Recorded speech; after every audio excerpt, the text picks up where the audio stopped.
എല്ലാ മലയാളികൾക്കും സ്നേഹത്തിൻ്റെയും നന്മയുടെയും വിഷു ആശംസകൾ. പ്രകൃതിയോടുള്ള ഹൃദയബന്ധം വീണ്ടെടുത്തുകൊണ്ട് കൂടുതൽ അർത്ഥവത്തായ രീതിയിൽ വിഷു ആഘോഷിക്കുവാൻ അമ്മ നമ്മോട് ആവശ്യപ്പെടുകയാണ്. ഇത്തവണ വിഷുവിന് കണി ഒരുക്കുമ്പോൾ വൃക്ഷത്തൈകൾ കൂടി കണിവയ്ക്കാം. പച്ചക്കറിയുടെയോ വൃക്ഷത്തിൻ്റെയോ തൈകൾ കൂടി കൈനീട്ടത്തോടൊപ്പം പ്രിയപ്പെട്ടവർക്ക് സമ്മാനിക്കാം.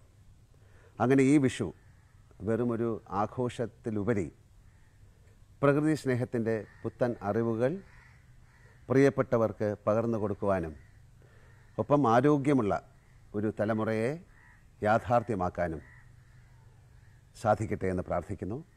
നല്ലൊരു വിഷു എല്ലാവർക്കും ആശംസിക്കുന്നു. നന്ദി. ഒരു തൈ നടാം നമുക്കമ്മയ്ക്കു വേണ്ടി, ഒരു തൈ നടാം കൊച്ചുമക്കൾക്ക് വേണ്ടി, ഒരു തൈ നടാം 100 കിളികൾക്കു വേണ്ടി, ഒരു തൈ നടാം നല്ല നാൾ